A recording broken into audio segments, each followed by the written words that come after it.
안녕하세요. 서울 근교에 살고 있는 이혼한 지 얼마 되지 않은 30대 여자예요. 이혼 사유는 남편이 제가 싫어졌다는 것이었는데요.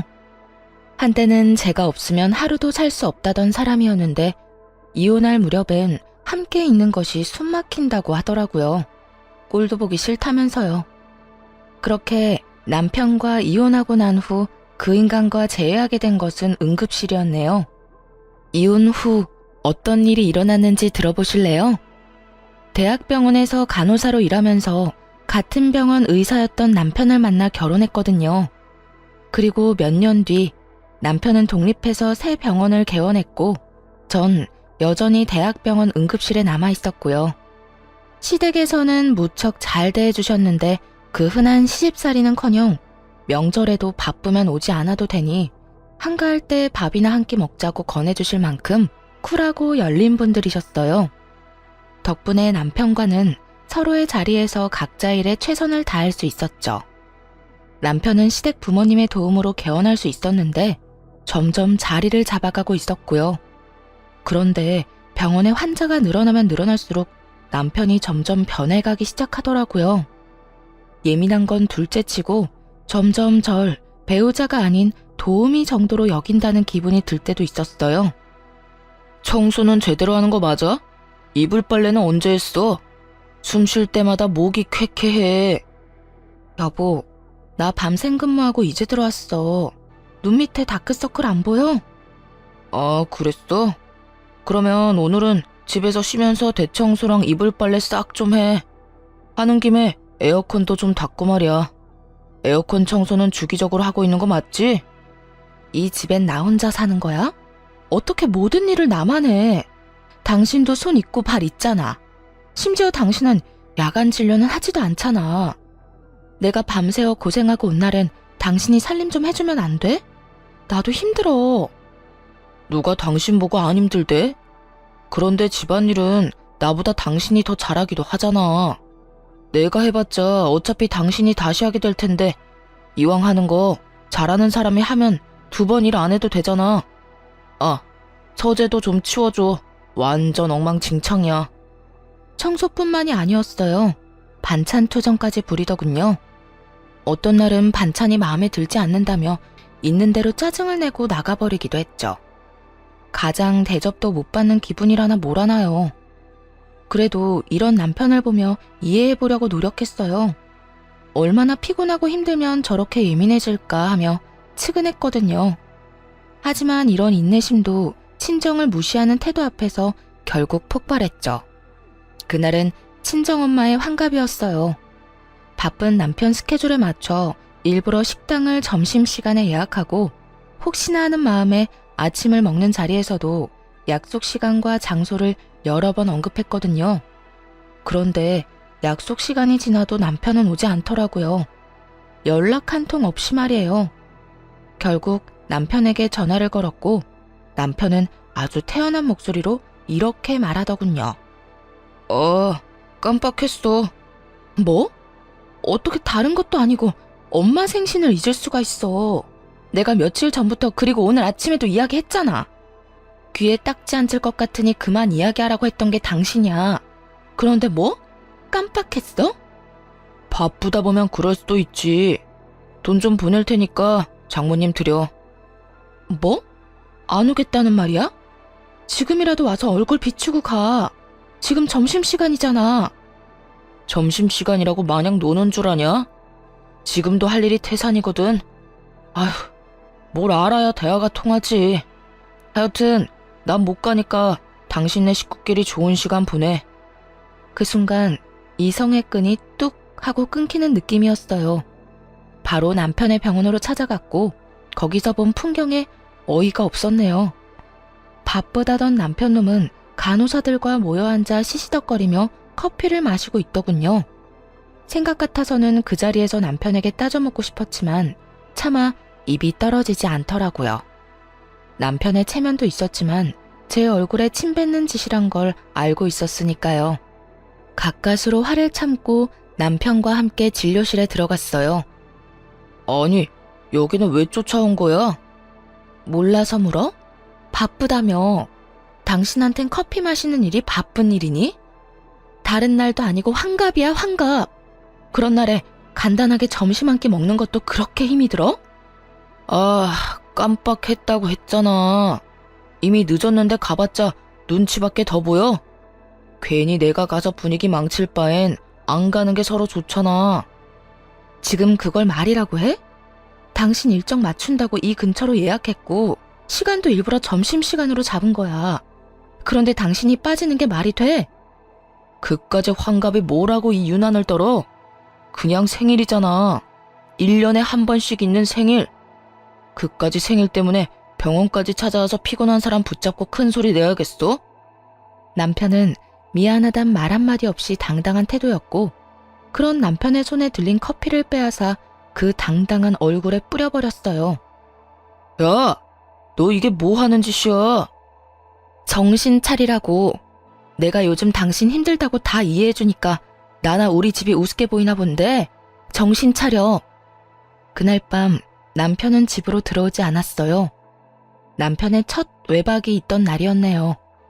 도대체 언제부터 사이가 이 지경이 되었는지 가늠도 되지 않더라고요.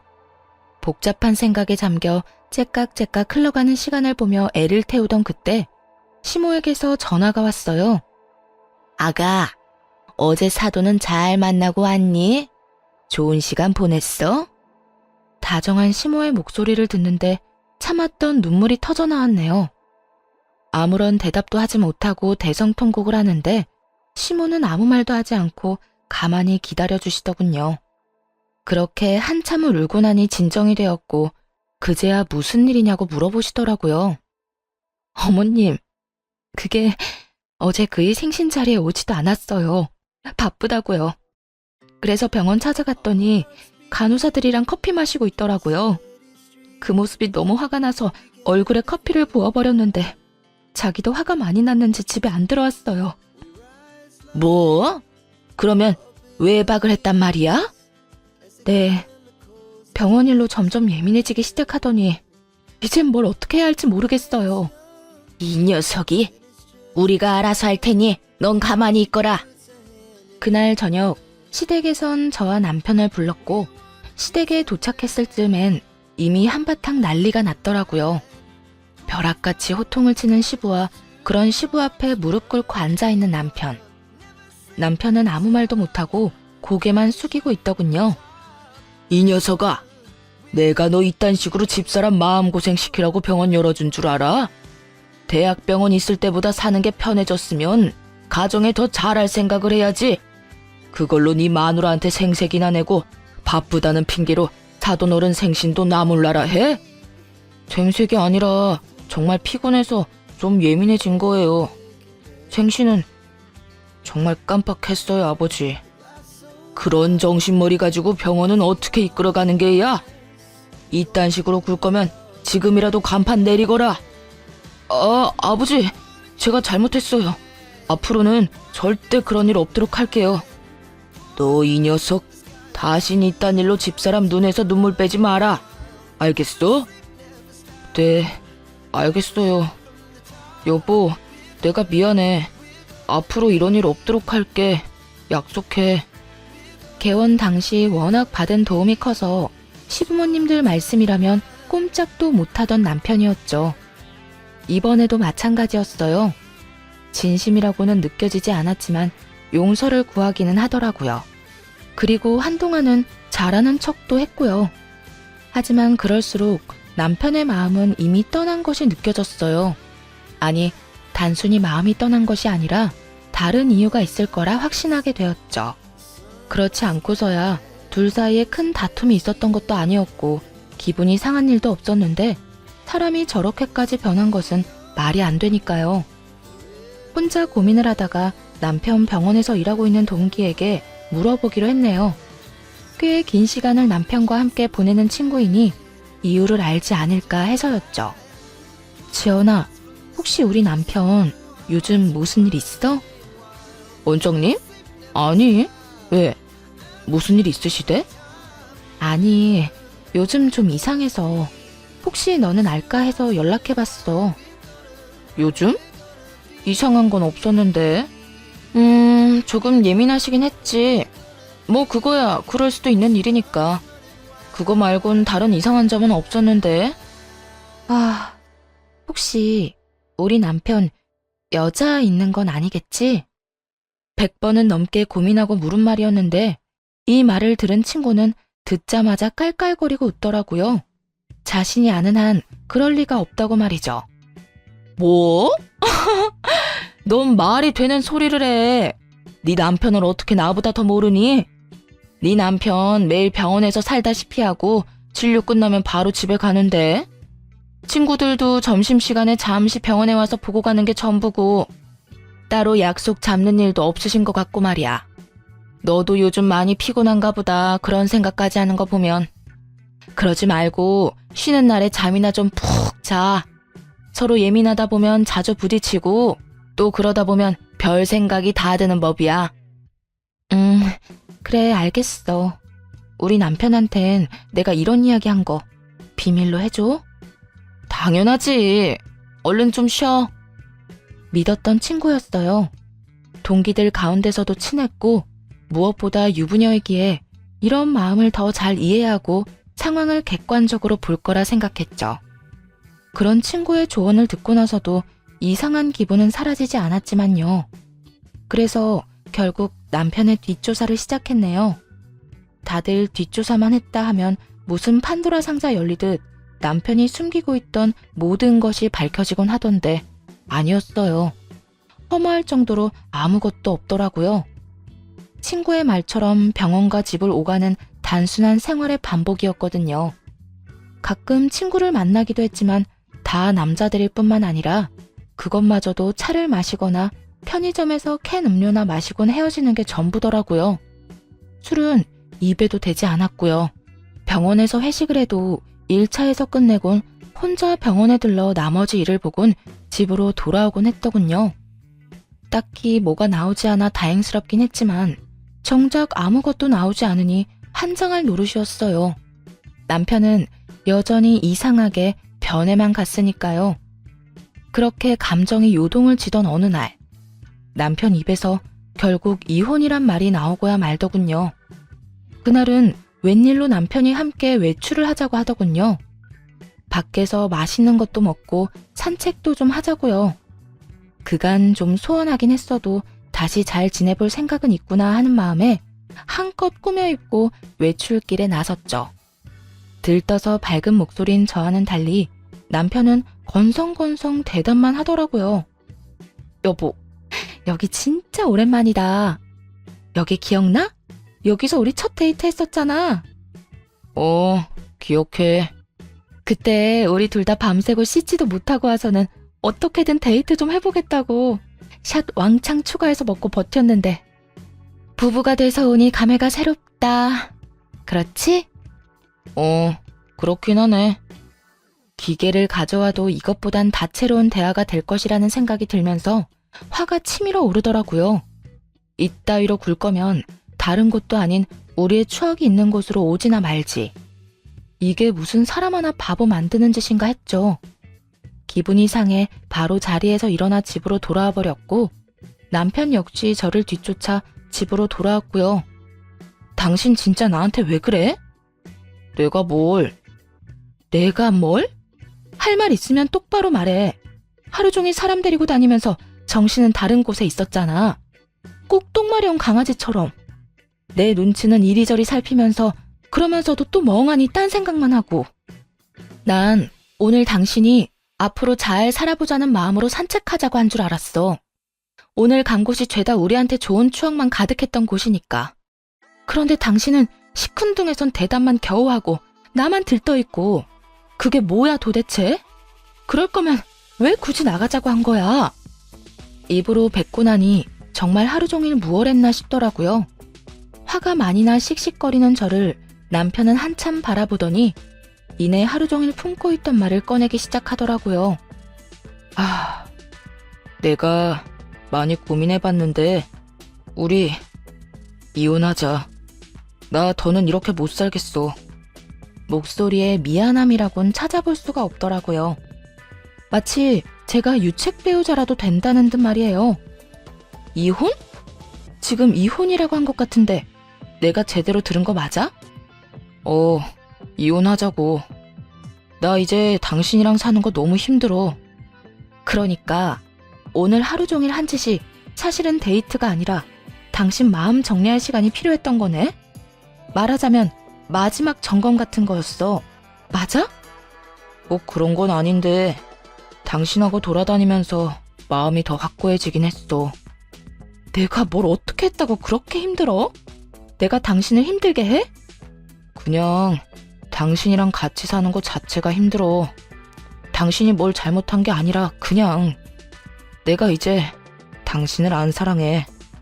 마음이 다 찢어지게 상처가 되는 말을 참 무덤덤하게도 하더군요. 마치 책을 읽듯 아무런 감정도 없이요. 그래도 함께한 세월이 얼만데 남은 정도 없다는 듯 말이에요. 이젠 사랑하지 않으니 이혼하자는 말을 듣는데 스스로가 너무나도 초라하고 또 비참하더라고요. 그리고 문득 나는 이 사람을 사랑하나? 하는 생각을 해봤어요. 그런데 저 역시 이 사람을 사랑하고 있진 않더라고요. 그냥 내가 한 선택이니 그냥 저냥 되는 대로 맞춰가며 어떻게든 살고 있었던 거죠. 우리 부모님 생각해서 그냥 참고 살아보려고도 했는데 이렇게 아무 감정 없이 살아서 뭐하나 하는 생각이 들더라. 이혼만 해주면 재산도 섭섭하지 않게 줄게. 그러니까 조용히 이혼만 해줘.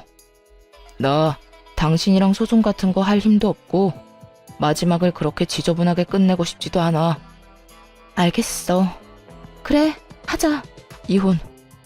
구질구질하게 눈물이라도 흘리며 매달릴 거라 예상했었는지 남편은 그제야 놀란 눈을 하고는 똑바로 쳐다보더라고요. 왜? 내가 울면서 매달리기라도 할 줄 알았어? 아니, 그건 아닌데 좀 더 이유를 물을 거라고는 생각했어. 나 싫다는데 물어서 뭐해. 들어봤자 상처만 깊어질 텐데 뭐. 당신 말 듣고 생각해보니까 나도 당신 사랑하는 건 아니더라. 그냥 저냥 어떻게 해서든 잘 살아보려고 맞춰가고 있었던 거지. 당신 말대로 그렇게 살아서 뭐 하겠어. 지금이 조선시대도 아니고 아니다 싶으면 애 없을 때 헤어져야지. 그렇긴 하지.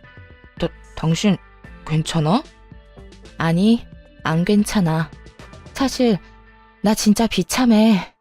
하지만 어쩌겠어. 이혼하자는 말을 주워 담을 수도 없는 노릇이고. 어쨌든 말 나온 김에 하루빨리 이혼하자. 한 공간에 있는 것도 싫다는 남편과의 이혼은 생각보다 더 빠르고 간단하게 끝이 났어요. 결혼할 때는 상견례니 혼수니 함께 살 집이니 고민하고 하나씩 해결하기 바빴는데 그런 결혼보다 이혼이 더 빨리 끝나더라고요. 남편은 약속한 대로 재산을 나눠주었고 시부모님께 이혼 사실을 전해드렸어요. 마지막으로 물으마. 너 지금 이혼하면 너에게 해주던 모든 것들 다 끊을 것이야. 네가 이때껏 벌어들인 것 빼곤 다 뺏기는 신세가 될 텐데 그래도 이혼할 거야? 네, 아버지. 이미 되돌리기엔 늦었어요. 제 마음도 마음이지만 이 사람도 저한테 이제 마음 없어요. 한 공간에 있는 게 숨이 턱턱 막히기 싫은데 어떻게 같이 살겠어요. 남편의 말을 들은 시부는 저의 생각을 조심스럽게 물으시더군요. 아가, 네 생각도 같다 이거니? 네. 제가 싫다는 이 사람 말 듣고 생각해보니 별반 다르지 않은 마음이더라고요. 당시엔 싫은 마음까진 아니었지만 그렇다고 해서 좋은 마음도 아니었어요. 무엇보다 제가 그렇게도 싫다는 사람하고 저도 살고 싶지 않아요, 아버님. 일이 이렇게 돼서 죄송해요. 네가 죄송할 일이냐? 우리가 자식을 잘못 키워 네가 마음고생 많이 했겠구나. 우리가 미안하다, 아가. 아니에요. 두 분은 최선을 다해 잘해주셨는걸요. 이 말을 들은 시부와 시모는 더 화가 났는지 남편을 보며 무서운 얼굴이었죠. 아마 이게 진작 마음이 떠난 남편이 이때껏 제 곁에서 버텼던 이유였겠죠. 너는 각오하고 있겠지? 우선 카드부터 내놓거라. 집도 처분해서 줄 건 주고 남는 건 가지고 오고 병원은 들인 돈이 있으니 다 갚을 때까진 월세로 있으면서 투자금부터 갚거라. 너하고 세아가한테 주려고 했던 건물은 없던 일로 하마. 늘 말씀하신 대로 남편에게 해주던 모든 지원을 끊어버리시더군요. 상속 명목으로 주시려 했던 건물도 없던 일이 되었죠. 아버지, 다른 건 몰라도 건물은 이 사람과 결혼하기 전부터 주신다고 하셨던 거잖아요. 결혼 이혼이랑은 아무 상관도 없는 건데 그것까지 없던 일로 하다뇨.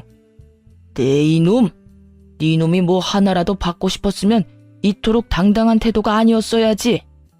네 놈이 오늘 여기 와서 적어도 미안한 기색이라도 내비쳤다면 내 당장은 아니더라도 훗날 언젠가 건물은 주려고 했다. 그런데 지금 미안한 척만 하지 진심 어린 반성이란 없지 않느냐?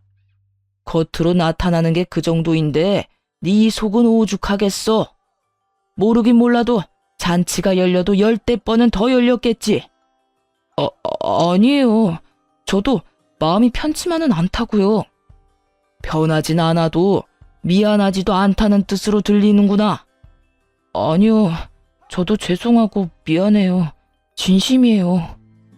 에휴, 더는 듣고 싶지도 않다. 내가 병원을 남겨둔다고 해서 괜한 기대는 하지 말거라. 말한 대로 투자금이 적지 않기에 그 돈은 회수하려고 남겨두는 것이니 그러니 허튼 짓 하지 말고 빚이나 잘 갚아. 시부는 투자금 회수 목적으로 월세를 내는 대신 병원은 유지할 수 있도록 해주시더라고요. 이미 마음 떠난 사람과 이혼하면서 재산이라도 넉넉히 받아왔으니 그만하면 괜찮은 이혼이다 싶었죠.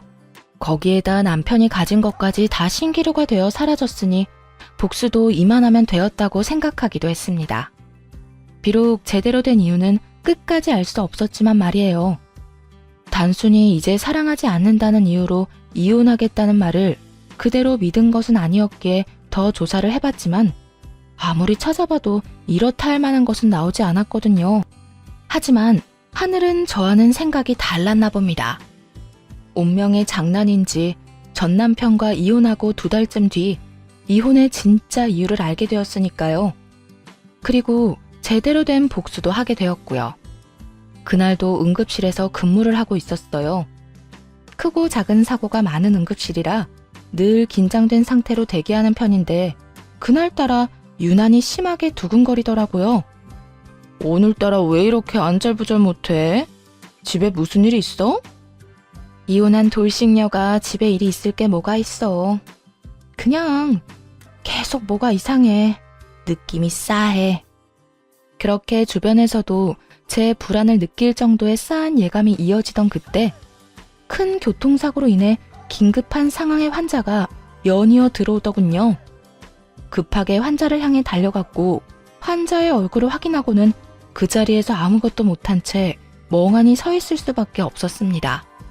그 환자는 바로 남편과 제 동기 친구였거든요. 전 남편의 호의로 한 차에 타고 있었다기엔 새벽 3시에 가까운 시간. 누가 봐도 불륜임을 알 수 있는 상황이었어요. 심지어 임신 상태더군요. 아빠가 누구인지 쉽게 확인할 수도 없는 아이를 말이죠. 멍해서 억장이 무너지는 기분조차 들지 않더라고요. 아니, 오히려 그제야 왜 이혼까지 하게 되었는지 이해가 되며 속이 뻥 뚫리는 기분마저 들었어요. 배신감이요? 그딴 감정도 들지 않았어요. 그저 두 사람이 저를 속이고 어떻게 외도를 저질러 왔는지 그 과정이 머릿속에 쉽게 그려지더라고요. 흥신소에서도 두 사람의 외도 증거를 잡지 못한 이유는 병원에 있었죠. 병원에는 뒷문이 있었는데 간호사들도 알지 못하는 전 남편의 진료실 뒤편에 있는 작은 문이었어요. 상간녀는 그곳으로 몰래 오가며 남편과 불륜을 저질렀던 거죠. 우선 상간녀의 남편과 전 시부모님들을 병원으로 불렀어요. 상간녀의 남편 역시 알고 지내던 의사였던지라 연락처가 다 있기도 했고 두 사람의 외도에 대해 다른 증거 없이도 설명할 수 있는 장소이자 상황이라 판단했기 때문이었어요. 더불어 상황이 상황인지라 전 남편에겐 보호자가 필요한 순간이기도 했고요. 제일 처음 병원에 도착한 것은 전 시부모님들이었어요. 어찌나 놀라셨는지 신발도 제대로 신지 못하고 오셨더군요. 아가야, 이게 무슨 일이니? 우리 아들이 사고라니? 얼마나 큰 사고길래? 그게 상황이 좋지 않아요. 일단 제가 사인해서 수술은 들어갔는데 어떻게 될지 저도 장담할 수가 없어요, 어머님. 어쩌니? 이 새벽에 왜 운전을 하고 돌아다닌 게야? 혼자였니? 아니면 누가 옆에 있었니? 그게 혼자는 아니었어요. 전 시모는 저의 곤란한 표정을 보더니 말하지 않아도 안다는 듯 손을 꽉 잡으셨고 전 시부는 두 눈을 질끈 감으시더군요. 저보다도 두 분이 더 상처를 받으신 듯 잡은 두 손이 미세하게 떨리고 있더라고요. 전 괜찮아요. 그런데 그 사람 상태가 생각보다 좋지 않아요. 일단 다른 건 생각하지 마시고 지금은 수술 생각만 하기로 해요. 보호자 대기실 저쪽에 있으니 가셔서 몸부터 좀 녹이세요. 그래, 일단은 애 몸부터 생각합시다. 아가, 너도 얼굴이 좋지 않아. 따뜻한 것 좀 마시고 일하거라. 응? 네, 아버님. 그렇게 전 남편의 상태를 전하고 두 분을 진정시키고 응급실로 돌아왔는데 상간녀의 남편이 뛰어들어오더군요. 가운을 입고 뛰어들어오는 걸 보니 병원에 있다가 달려오는 길인 듯 했어요. 수민 씨, 우리 지연이 많이 다쳤어? 걱정하며 뛰어들어오는 상간녀의 남편을 보며 고민이 되지 않았던 건 아니었어요. 굳이 둘의 불륜 사실을 지금 밝히는 게 맞을까 해서요. 그런데 지금 이야기하지 못하면 나중은 없을 듯 했고 그렇다고 덮고 지나갈 만큼 바보는 되고 싶지 않았어요. 그래서 결심했죠. 그 순간에 모든 사실을 밝히기로요. 그게 지연이는 그나마 괜찮은데 우리 전 남편이 많이 다쳤어요. 함께 있었더라고요. 전 남편이라면 그러면 둘이 같이 차 타고 가다가 사고가 났단 말이야? 지금 이 시간에 두 사람이 함께 있을 일이 뭐가 있어? 설마 아니지?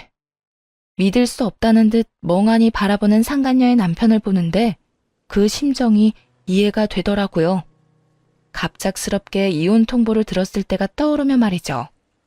절로 나오는 한숨을 내쉬며 다른 사실을 알려주었어요. 바로 상간녀의 임신 소식 말입니다. 그 설마가 사람 잡았네요. 엑스레이 찍기 전에 혹시 몰라서 검사했는데 지연이 임신이더라고요. 알고 있었어요? 임신? 지연이가? 아니, 몰랐어. 임신이에요, 지연이. 한 5주쯤 된 것 같은데. 하여튼 아기는 무사해요. 상간녀의 남편은 대답이 없었고 저 역시 더는 할 수 있는 말이 없더라고요. 비교적 적게 다친 상간녀가 급한 치료를 마치고는 자신의 남편을 향해 다가왔거든요. 여보, 어떻게 알고 여기까지 온 거야? 지금 병원에 있어야 하는 거 아니야? 지금 그게 중요해? 당신 바람 피우고 있었어? 어? 그게 무슨 말이야? 바람이 아니면 지금 이 시간에 당신이 왜 최 원장이랑 한 차를 타고 가다가 사고가 나? 그게 말이야? 됐어. 많이 다친 거 아니지? 치료 받을 거 받고 퇴원하는 대로 이혼 준비나 해. 나도 바빠서 병원 가야 하니까. 상간녀의 남편은 더는 말을 섞고 싶지도 않다는 듯 상간녀의 말을 잘라버리고 병원 밖으로 나가버렸어요. 상간녀는 그제야 제가 보이는 듯 언성을 높이며 따지고 들더라고요. 네가 우리 남편 불렀니? 응. 알다시피 보호자가 필요한 순간이라서 말이야. 때마침 연락처도 알고 있어서 불렀는데 왜? 왜? 지금 왜라는 말이 나와? 네 가정 깨졌다고 내 가정까지 깨겠다는 심보야? 야, 말은 바로 해. 내 가정도 네가, 네 가정도 네가 깬 거야. 애초에 바람 피운 연놈은 너랑 저 새끼인데 왜 애꿎은 내 탓을 해? 네가 내 남편을 불렀으니까. 그러게, 누가 사고가 나래? 아니, 누가 바람을 피우래? 너도 참 뻔뻔하다. 어떻게 나한테 그딴 걸 따질 생각을 해? 검사 받으면서 양심도 같이 두고 왔니? 정신 차려 이 상간녀야. 넌 상간녀 중에서도 악질이야. 어떻게 동기 남편이랑 그딴 짓을 저질러? 그러면서 뭐? 원장님은 바람 피울 리가 없다고?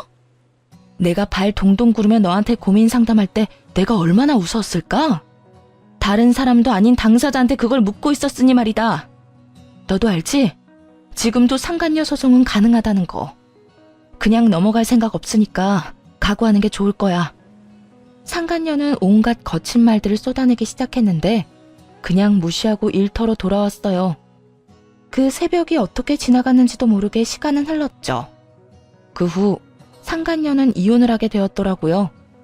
듣기론 막상 이혼이 진행되자 상간녀는 담담하게 그 상황을 받아들이고 이혼했다더군요.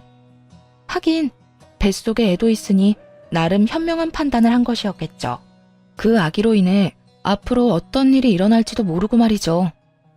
저 역시 상간녀를 상대로 위자료를 청구했고 이혼은 순순히 했으면서도 위자료는 주기 싫었는지 다시금 찾아와 득달같이 따지고 들더라고요. 뻔뻔하게도 말이죠. 야, 너 꼭 이렇게까지 해야겠어? 너 때문에 나까지 이혼하는 꼴 봤으면 됐잖아. 그랬으면 됐지. 꼭 상간녀 소송까지 해야겠어? 넌 이미 이혼도 했잖아. 어찌나 뻔뻔한지 얼굴에 침이라도 뱉어주고 싶은 마음이었네요. 그냥 내쫓아버릴까 하는 생각이 들기도 했지만 뱉어내는 말들이 너무나도 주옥 같아 대꾸하지 않고는 못 견디겠더군요. 이혼하면 너희가 바람 피우는 게 없던 일이 되니? 너 때문에 내 가정이 다 찢어진 게 없던 일이라도 되냐 이 말이야. 그렇게 소송이 무섭고 돈이 아까웠으면 애초에 그딴 짓은 하지 말았어야지. 여기까지 찾아올 정성으로 차라리 용서를 구해보지 그랬어. 그랬으면 지금 이런 일은 없었을 텐데 말이야. 뭐 이미 늦었지만. 그래, 내가 다 잘못했고 너한테 죽일 년이니까 상간녀 소송 그거 하지 마. 우리 그래도 한때는 친구였잖아. 그러니까 소송만은 하지 말아줘. 응? 상간녀는 애원에 가까운 부탁을 했지만 소용없는 짓이었죠. 결국 소송을 통해 위자료를 받아냈으니까요. 이제 남은 것은 전 남편이었어요. 전 남편의 상황은 생각보다 더 좋지 않았어요. 도대체 어떻게 사고가 난 것인지 하반신 불구는 물론이고 상반신도 한쪽은 마비 증상이 있는 상태였어요. 의사 생활은 물론이고 일상생활에도 불편함을 겪을 정도였죠. 즉, 장애인으로 살아가야 할 신세가 되었습니다. 그런 신세가 된 전 남편을 보는 것은 전혀 슬프지 않았는데 슬퍼하는 전 시부모님을 지켜보는 것은 힘들더라고요. 아무래도 그간 친부모님처럼 잘 대해주신 분들이니까요. 그래서 전 남편의 곁을 지키는 두 분을 챙기기 시작했고 그런 행동에 상간녀가 안달이 난 모양이더라고요. 혹시나 전 남편을 빼앗길까 조바심이 들었는지 어느 날은 전 시부모님 앞에 무릎을 꿇고 앉아 절절한 사랑 고백을 하더군요. 저희가 비록 시작은 옳지 않았으나 마음만큼은 정말 진심이었어요. 저 원장님 진심으로 사랑해요. 그래서 뭘 어쩌란 말이니? 너를 며느리로 받아달라 이 말이니? 네 눈엔 제 불구된 거 안 보이니? 그래도 상관없다 이거야? 네, 저는 상관없어요. 원장님 상황이 어떻든 전 원장님을 사랑해요, 어머님. 그러니까 저 좀 예쁘게 봐주세요. 제가 살면서 정말 잘할게요. 저 받아주신 거 절대 후회할 일 없도록 잘할 자신 있어요. 그래, 그러려무나. 전 시댁에서 허락을 하니 상간녀는 부잣집에 시집갈 생각에 기쁜 내색을 감추지 않더라고요. 하지만 그것도 잠시였어요. 전 시댁에선 병원도 빼앗고 그나마 지원해주던 병원비마저 끊어버렸으니까요. 불구가 된 아들을 버리기는커녕 데리고 살아준다는데도 불구하고 이토록 냉정하게 구신 이유가 다 있었어요. 저와 전 남편이 이혼한 이유가 상간녀 때문이라는 걸 다 아시기도 했고 무엇보다 전 남편 옆을 지키고자 하는 상간녀의 의도가 뻔히 보였기 때문이었죠. 여러 사람 눈에서 피눈물이 나게 하고 자기는 호의호식하며 살겠다는 그 추악한 의도가 말이죠. 위자료로 전 재산을 날리고 빚까지 진 것도 모자라 거지가 된 사람의 병시중까지 들게 될 상황이 되자 상간녀는 뱃속의 아이를 핑계로 돈을 요구하기 시작하더라고요. 아버님, 어머님, 아무리 제가 미우셔도 이건 아니죠. 최소한 먹고 살게는 해주셔야죠. 아니, 치료받을 돈은 주셔야죠. 그렇게 사랑하는 사이라고 하더니 이 이야기 못 들었나 보구나. 우린 우리 며느리랑 이혼한다고 하는 순간부터 모든 경제적인 도움은 주지 않기로 했었다. 그러니 네가 그렇게나 사랑한다던 우리 아들, 네가 알아서 잘 보살피며 살아보거라. 우린 네가 무슨 말을 하든지 간에 눈 하나 깜빡하지 않을 것이니. 그러면 이 아이는요? 알고 계시죠? 저 임신한 거. 그리고 이 아기 전 남편 아기도 아니라는 거요. 그러면 이 아기가 누구 아기겠어요? 이 아기 최 원장님 아기예요. 그러니까 아기 생각해서라도 조금만 도와주세요. 최 원장님 몸도 저렇게 되고 앞으로 원장님 인생의 자식은 이 아기뿐일 텐데 이러다 아기마저 잘못되면 어떻게 해요? 상간녀의 말에 두 분도 흠칫하시더라고요. 그럴 수밖에 없겠죠. 아무래도 아들은 불구가 되어 다신 이세를 보는 건 힘들 것 같은 상황인데 그런 상황에서 뱃속에 아들의 아기가 있다니까요. 멈칫하는 두 분을 보며 상간녀는 묘한 미소를 지어 보였고 그런 상간녀에게 저와 전 남편만 알고 있던 사실을 알려주기로 했습니다. 차마 부모님께도 말씀드리지 못한 사실을요. 야, 헛소리 좀 작작해. 네 뱃속의 아기가 그 사람 아기라고? 웃기고 있네. 내 전 남편 아기 못 가져. 뭐라고? 그게 무슨 말이야? 배웠다는 사람이 이것도 못 알아들어? 네가 그렇게 사랑한다던 최 원장 무정자증이라 아기 못 가진다고. 그래요. 전 남편은 무정자증이었어요. 결혼 2년 차에 자연 임신이 되지 않아서 병원에서 알게 된 사실이었죠. 부모님이 아시면 너무 속상해하실 것 같아 일단 숨기며 이세에 대한 마음은 그때 접었고요. 그런데 그런 사실을 모른 채 전 남편의 아기라고 우겨대니 참 기가 다 막히더라고요. 모든 사실이 밝혀지자 상간녀는 고함을 질러대며 끝까지 저를 모함하기 시작했어요. 거짓말 하지 마. 너 지금 나랑 이 사람 잘 먹고 잘 살까봐 일부러 없는 말 지어내는 거지? 난 분명히 원장님 아기를 가졌는데 무정자증이라니. 아니, 무정자증이라도 가능성은 있는 거잖아. 참 가능성이 있겠다. 그렇게라도 우겨보고 싶은 것 같은데 우길 걸 우겨. 정 우기고 싶으면 나처럼 증거를 내밀어 보든지. 들어보니 네 전 남편 아기도 아니라던데 도대체 남자가 몇 명인 거니? 어디 숨겨둔 원장이 또 있기라도 한 거야? 뭐야? 너 지금 누굴 모함하는 거야? 그렇잖아. 내가 검사 결과를 봤으니 네가 임신한 것도 저 사람이 무정자증인 것도 확실한데 아기 아빠는 누구인지 알 수가 없고 이런 상황에선 다른 가능성이 떠오르지 않겠어? 아니야. 정말 아니라고. 아니에요, 아버님, 어머님. 설마 이 여자 말 다 믿는 건 아니죠? 지금 저 때문에 이혼하게 됐다고 화가 나서 이러는 거예요. 정말이에요. 제 말 믿어주셔야 해요. 전 남편이 무정자증이라는 사실에 상간녀도 그렇지만 부모님들도 충격이 크신 듯 하더라고요.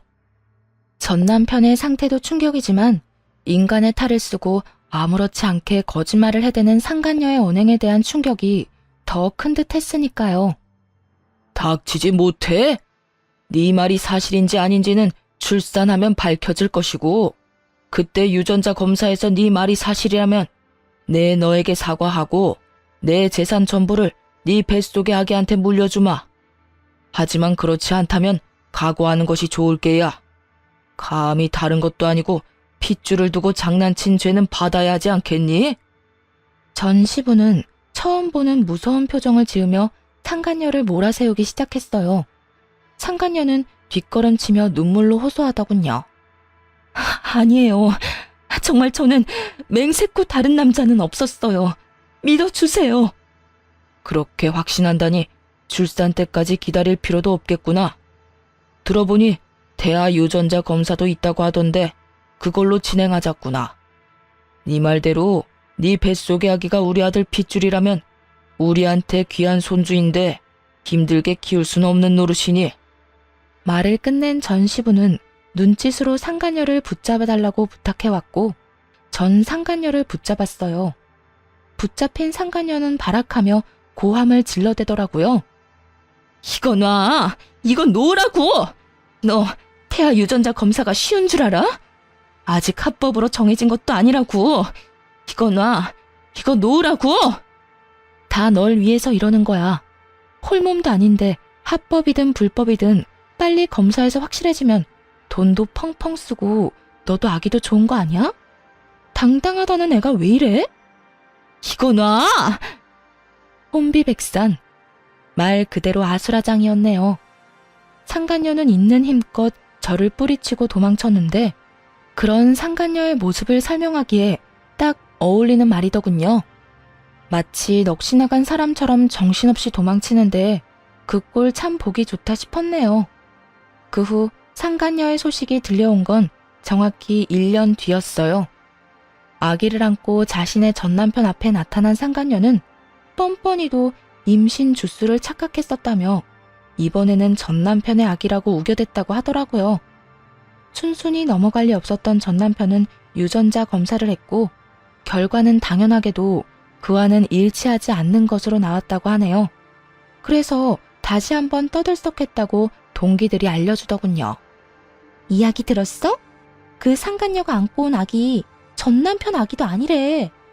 이번에 우리 병원에서 유전자 검사했는데 또 불일치. 그래서 난리도 아니었어. 상간녀는 무조건 검사가 잘못됐다고 하고 전남편은 꺼지라고 소리 지르고 전남편은 아니라고 생각하면서도 살짝 기대한 모양이더라고. 하기야 그렇게 당당하게 아기 안고 나타났으니 나라도 기대는 하겠다. 좀 당당했어야지. 뻔뻔하기는 진짜 뻔뻔하다. 금방 밝혀질 거짓말을 어쩌면 그렇게 당당하게 할 수 있는지. 그나저나 네 전남편 애는 확실하게 아닌 거 맞아? 확실하게 아닌 거 맞아. 그건 내가 확신할 수 있어. 그래서 걔는 어떻게 됐어? 어떻게 되긴 또 주랭랑 쳤지 뭐. 사기죄로 고소한다는 말까지 나오니까 겁났는지 도망가더라. 들어보니까 친정에서도 남 부끄럽다고 나 몰라라 한다던데. 꼴 좋다. 그러게 다른 사람도 아니고 너한테 그딴 짓을 하래? 벌 제대로 받는 거야. 네 전남편도 그렇고 그 상간녀도 그렇고. 그러면서 진짜 아기 아빠는 누구인가에 대해 한동안 입방아에 오르락내리락거리기도 했죠. 한바탕 소동이 끝나고 전남편은 병원에서 퇴원해 요양원으로 가게 되었어요. 아무래도 집에서는 관리가 힘들고 재활도 함께 진행해야 하니 요양원에서 지내며 전문가들의 도움을 받기로 한 것이죠. 휠체어 신세가 된 전남편을 보니 아무래도 마음이 좋진 않았는데 그런 마음조차 확 날아갈 만한 일이 있었네요. 퇴원하는 날 저를 향해 갖은 악다구니를 쏟아냈으니까요. 또 내가 이 꼴이 돼서 속으론 통쾌하지? 아니, 내가 교통사고 난 것도 네가 속으로 빌고 또 빌어서 그렇게 된 거 아니야? 악밖에 남지 않은 전남편의 말을 듣는데 정신이 확 들었어요. 저딴 인간에게 동정심을 남기다니 참 순진하고 멍청했구나 하는 생각도 들더군요. 야, 정신 차려. 네가 알다시피 나 무당 아니고 간호사야. 네가 말아먹은 네 신세 내 탓으로 돌릴 생각 말고 재활이나 잘 받아. 이제 옆에서 도와줄 여자도 없는데 혼자 잘 살아가야 할 거 아니야. 야, 너 진짜 내가 가만둘 것 같아? 네가 가만 안 두면 어쩔 건데? 네가 인간이라면 나한테 이러면 안 되는 거 몰라? 내 인생 망친 것도 모자라 본인 인생도 그따위로 망쳐놨으면 이제라도 반성이란 걸 하고 좀 똑바로 살아. 내가 뭘 그렇게 잘못했는데? 설사 내가 잘못했다고 쳐도 이런 신세가 될 만큼 잘못한 건 아니잖아. 난 억울해. 억울하다고. 난 너 때문에 하루아침에 가정도 깨지고 인생도 망가졌어. 내 잘못은 하나도 없었는데 내 마음은 산산조각이 났다고. 그런 내 앞에서 네 억울함을 호소하고 싶니? 내 원망이나 하고 싶냐고. 넌 정말 끝까지 나에 대한 배려나 미안함 따위는 전혀 없구나. 너야말로 어떻게 나한테 이렇게까지 해. 이혼할 때도 나지 않았던 눈물이 그제야 나더라고요. 울면서 고함을 질러대자 전 남편도 그제야 정신을 차린 듯 멍하니 바라보더군요. 놀랍기도 했겠죠.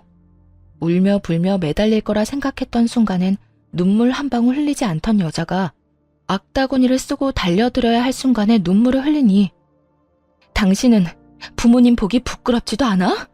어떻게 마지막까지 이런 꼴을 보일 수가 있어? 나한테나 부모님한테나. 다리만 망가진 채로 살아. 마음까지 망가뜨리지 말고. 본인 말고 부모님 생각해서라도 정신 똑바로 차리고 살란 말이야. 전 남편은 그제야 뒤에 서 있는 부모님이 떠올랐는지 고개를 떨구더라고요. 그나마 부모님 생각하는 마음은 남아있어 다행이라고 생각했네요. 그 후 전 남편을 보는 일은 없었어요. 가끔 전 시부모님과는 만나 식사를 하거나 시간을 가지곤 하는데 그때도 전 남편의 이야기는 전혀 하지 않습니다. 그저 서로의 안부와 이런저런 사는 이야기를 나누며 시간을 보내고 돌아오곤 해요. 한 번은 전 시부모님께서 이런 이야기를 하시더라고요. 아가, 넌 재혼 생각은 없니? 네? 재혼이요?